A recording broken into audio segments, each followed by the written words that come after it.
Questions from the audience. I heard that BP liability will pay $75 million for the damages in the Gulf of Mexico. That was from the 1990 law that was passed that capped damages at $75 million.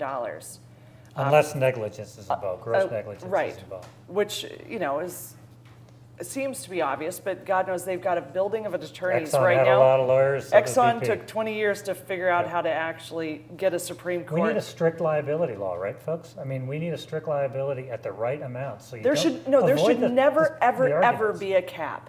Okay. You look at Pebble Mine right now, they say it's worth $400 billion. Even if they raise this to $10 billion, hell, that's like chump change. You're like, fine, give them $10 billion. But strict liability too, so that there's no argument over fault. It's just they have to pay whatever the cost is. Yeah. And by the way, I just want to mention that law that was passed that capped it at $75 million was voted on, I checked this today, voted on by Ted Stevens, thought it was a great idea.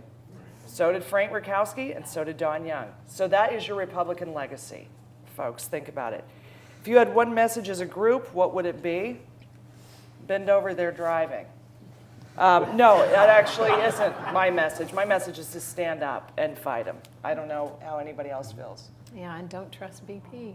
Don't trust BP. Yeah. Go with that. Yeah, you got to stand your ground. You got to keep your center of gravity in the right place. It's really easy to go off. You got to try and work with people when you can.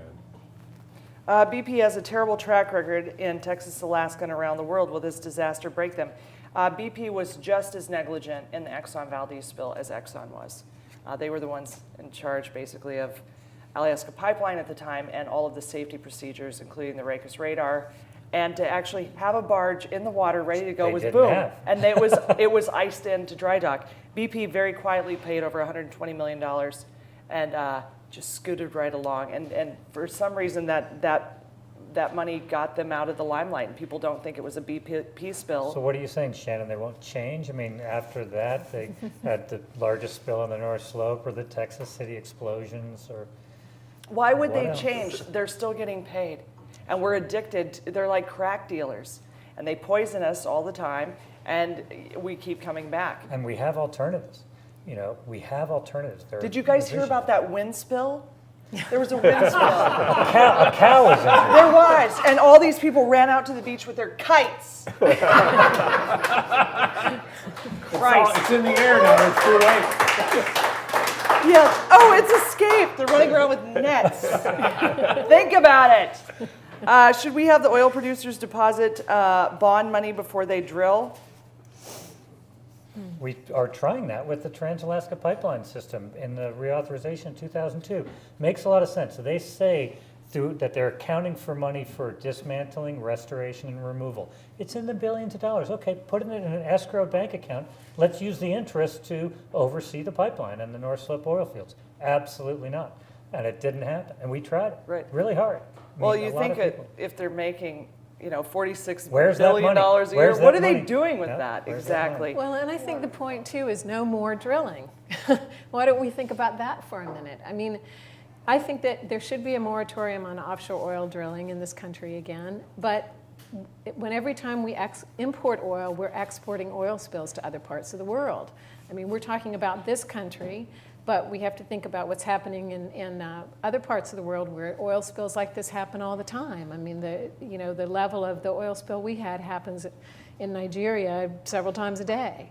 So what we need to do is get off of our addiction to oil, and we need to turn to other energy sources. And there are ways to do that. And we know how to do it. We've got the technology. We just need the willpower. Well, I don't even think it's willpower. You got to figure out who can profit, and whoever can profit can install whoever in Congress, and then those people can make laws and make the rest of us do it. That's kind of the, sorry, I just think that's how it works. And I know right after Exxon was basically let off the hook by the Supreme Court, my father was in Homer, called him for jury duty. And they were interviewing the jurors to figure out who had biases. And he said, as long as you haven't had an oil spill, I say we let you go.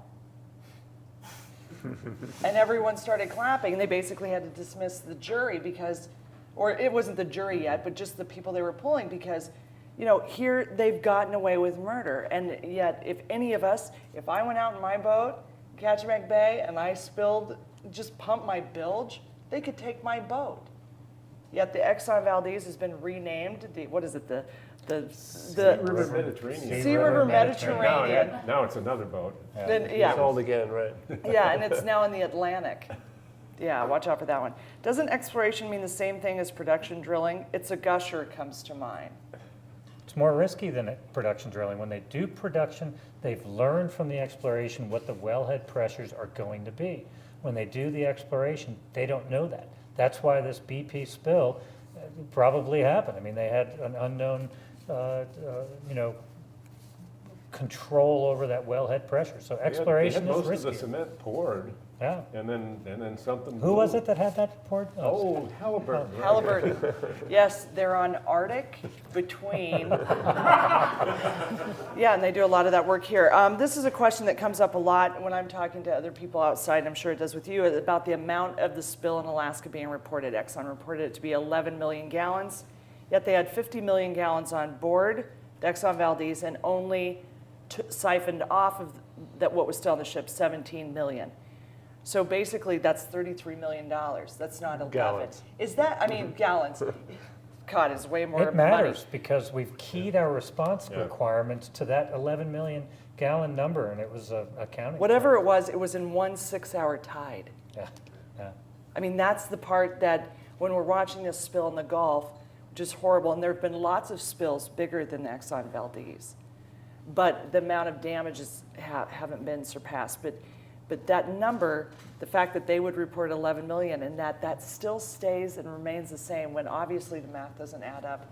So I really wonder if they're going to be truly reported. I mean, I've talked to people. They weren't honest about it here, right? I mean, they just, no spill, and then 1,000 barrels a day, and then 5,000, then 20, 25, 65. I mean, let's just say we don't know. They're saying now it's, yeah, just say you don't know. Yeah, it's a lot. I've talked to know. several people that are like, it's over 1 million gallons right now a day. Yeah. A day. It's just sad. Does any part of you secretly wish, well, if it was secretly wishing, we wouldn't tell you. This spill will move up the East Coast, so public opinion will shift on offshore drilling. I can say this, Yeah. I would not wish an oil spill on my worst enemy. Me either. Yeah. I wouldn't, not if you could hit Wasilla. I just wouldn't. Although, seriously, the whole idea of drill, baby, drill, frankly, I'm surprised her house hasn't been oiled.